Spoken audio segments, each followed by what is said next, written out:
guys, welcome to another edition of the Anything But Everything podcast. Once again, thank you so much to everybody who's tuning in.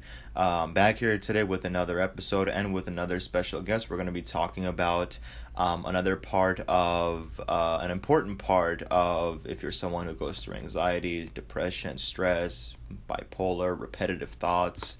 But before we do, full disclosure, as usual, is that anyone who speaks on this podcast is not a professionally trained therapist, psychologist, or shrink. However, it is very much real people who have gone through real experiences and are here to share them today with us. So, with that said, I got my special guest today with me, Dan. And Dan, how's it going? Pretty good. Good to be here. Awesome.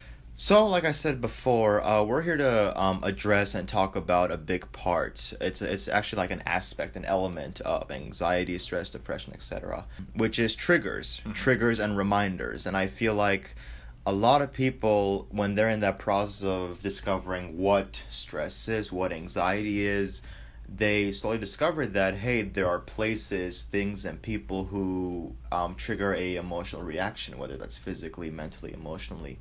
And sometimes we have a hard time dealing with that, like calming ourselves down and coming back to, a stable, mindset or a stable state. So I know that you have an example that you want to share today. So what has been your experience, just before we get into your specific story, what has been your experience with just triggers and, reminders overall in life? How have you dealt with it? What do you feel? How does it come about? And has it gotten better? Has it gotten worse? What has been your overall consensus of triggers just in general? Well, in my experience, throughout my life, more often than not, I'm a pretty laid-back individual. Right. And so little things, little stresses, I'm usually able to kind of shrug those off. Right. But I am not immune to the greater impacts of certain things.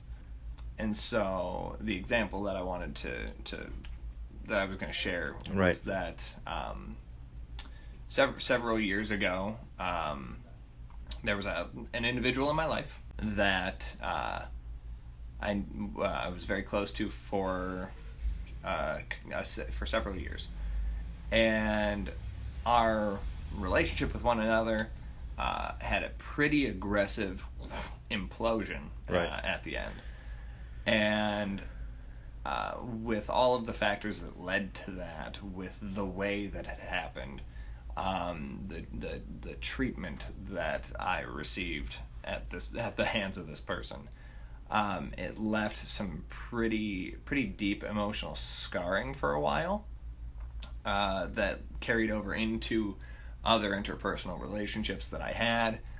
The immediate fallout was that I dropped 15 or 20 pounds. Wow. Just because I wasn't eating. That's a big thing that I've found with heavily stressful situations, is that they'll impact you that way. Yeah. And that's what a lot of people are talking about when they say they're not healthy situations to be in, is these stressful situations. Well, I mean, everyone's body's gonna react differently. Some people lose weight. I've seen people with nosebleeds because of a lot of stress. I've seen people with just migraines and headaches. But there are some common factors that people go through, so. Yeah. And so what ended up happening with this was that I would find myself at my job at the time, and I would just drift away at moments to flashbacks and the thoughts, and they would plague me, and they'd cause me that same kind of uneasiness in my stomach that kept me from eating in the first place. Right. And I would have to find a way to shake that off. Was it anxiousness, or was it just like a rumbling in your stomach, or what was it specifically? It felt like a void. Like there was a part, like there was a hole in my being. Okay. Which made me feel like less of a person. Okay. Which was not a pleasant thing to feel. And it took a long time to kind of move past that. And then eventually I left that job, and I went and I migrated to another city, which is where I am now.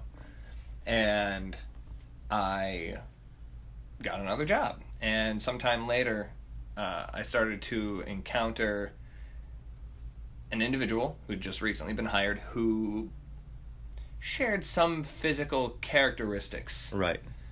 with the original person. Reminded you of that Reminded original me person. of that original person. So there were months where I couldn't look at this person. I couldn't make eye contact with them. Would not talk to them, because every time I would walk past and my eyes would just happen to lock with theirs, suddenly my heart would start to beat real fast. Right. I'd get a little flicker of that hollowness in my stomach, and I'd just avert my eyes and keep going. And so I was pretty sure, and I haven't addressed it with this person, but I was pretty sure that I came across as kind of an a-hole. Yeah. Because, that guy clearly has an issue with me for some reason. But completely unintentional. Completely unintentional. And then there came a day where this person had a question about how to do something. Yeah. Regarding their job. And so I walked them through it, and that was the first personal interaction I had with this person. And I found that they were a perfectly lovely individual. They are nothing like this other person. Right.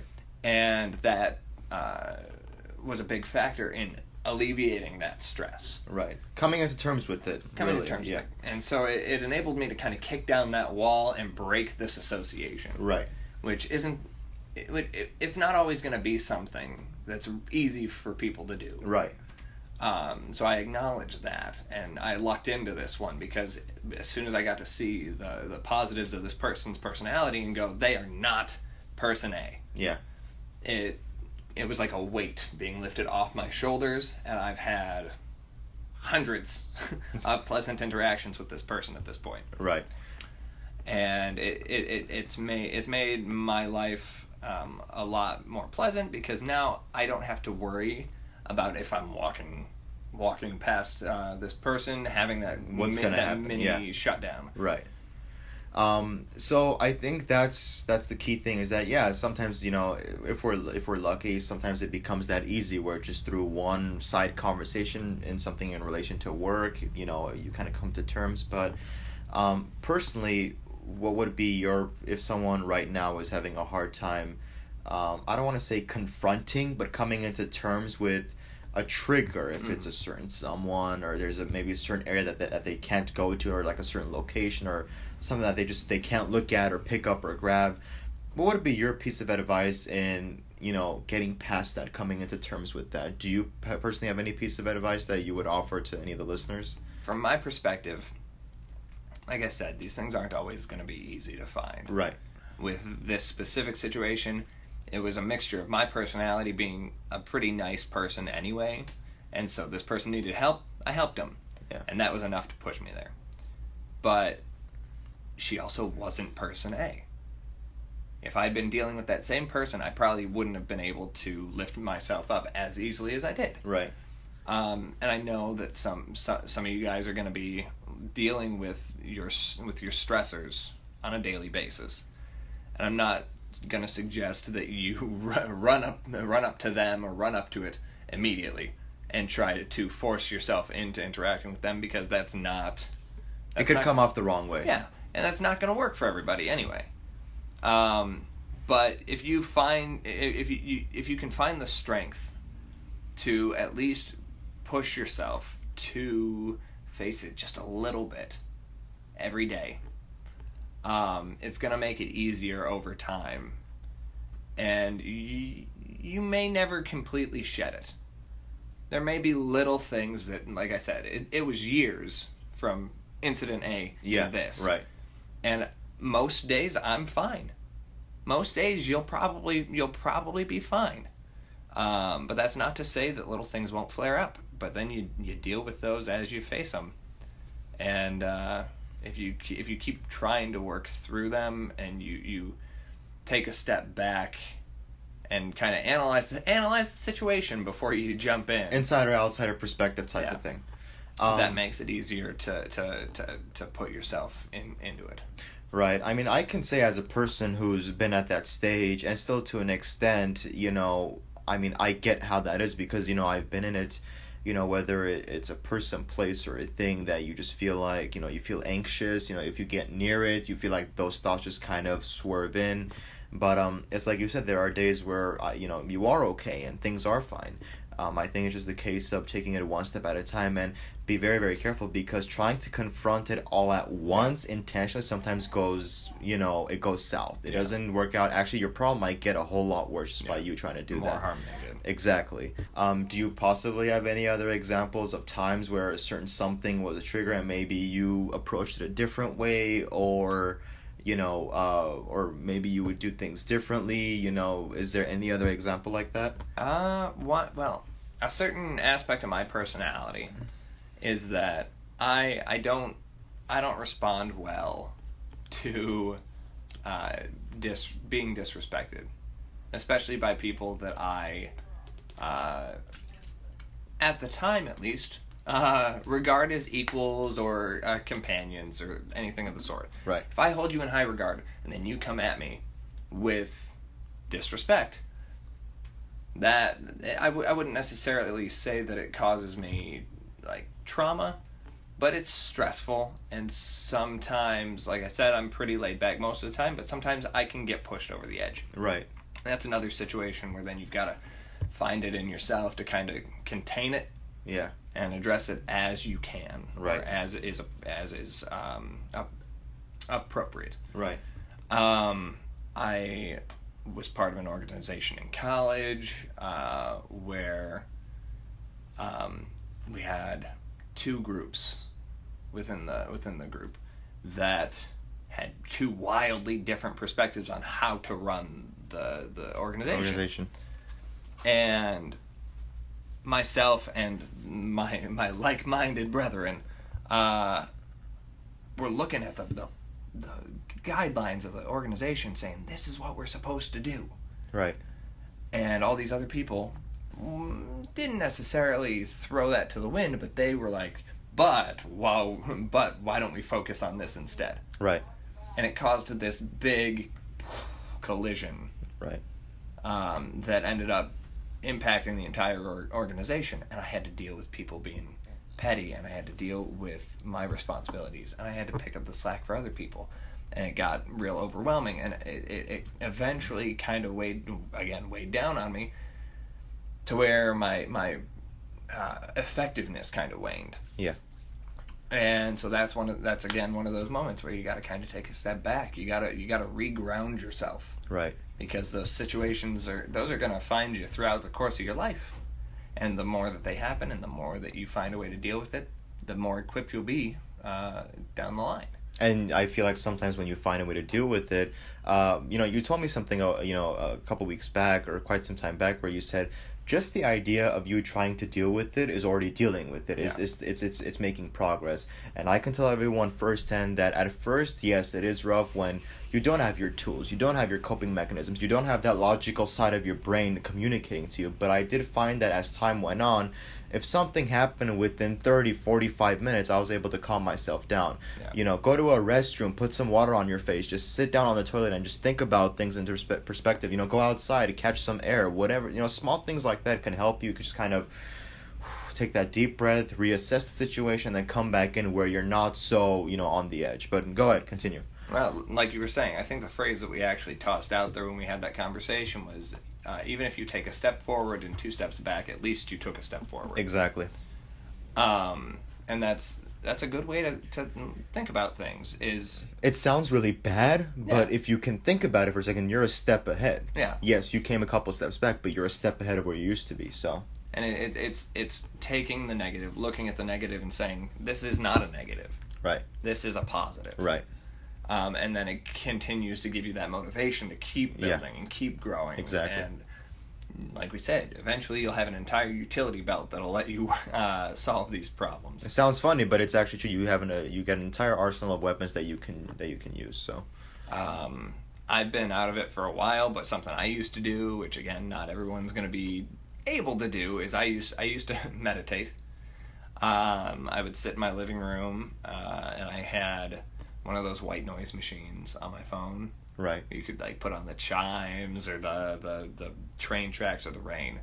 And I just sit there and you just close your eyes. You can have the lights on or turn the lights off. I would normally just do it in the dark because it's sensory deprivation. Right, yeah.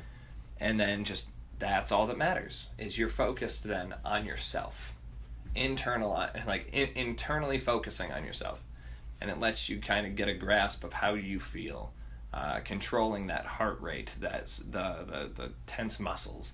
And it lets you kind of get back to square one, so that then when you go out tomorrow, if you run into these stresses again, it's a clean slate. Right.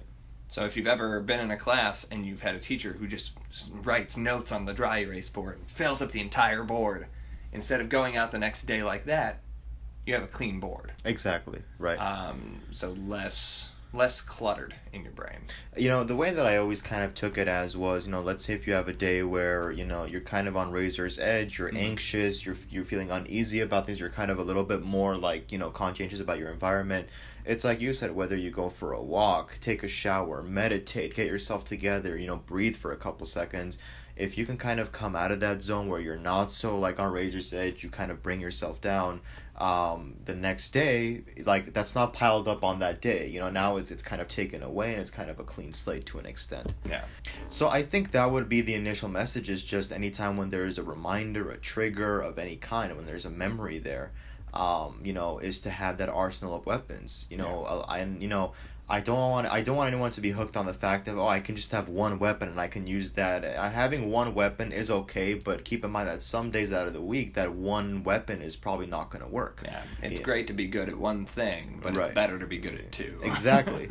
No, it's absolutely true, and it's like, as time goes on, you get, first you have one, then you get two, then you get 5, then you get 10. It's like you get more things that you can tell yourself or do, or more activities that help you go about your day, and potentially maybe even reduces these triggers or these patterns. Yeah.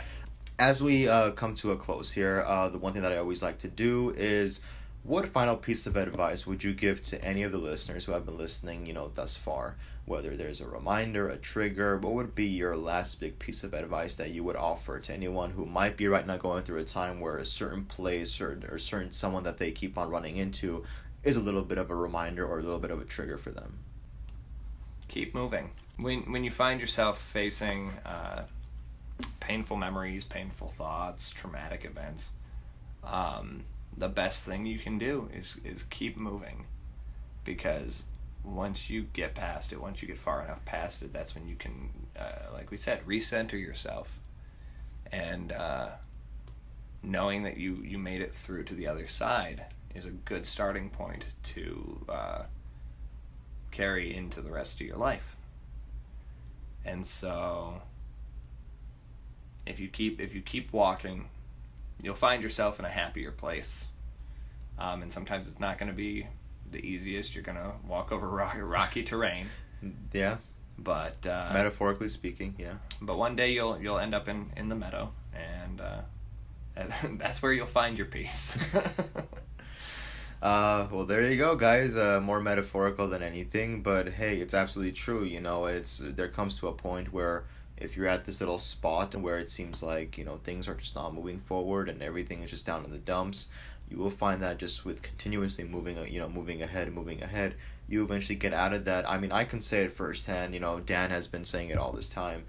To go through a very low point in life, sometimes it felt like you were not going to come out of that low point, but then the next thing you know, a day or two goes by and once again you're back in high spirits and you're in a much better place.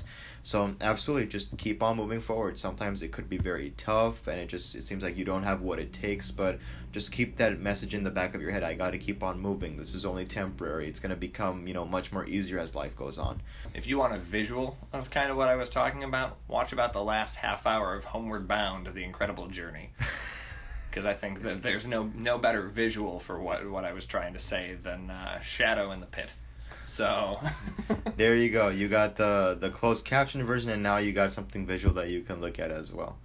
Once again, Dan, thank you so much for sharing your experience and offering your 2 cents to all the listeners. Really appreciate everyone tuning in. Thank you so much to subscribing and viewing the series, and we will see you all next time.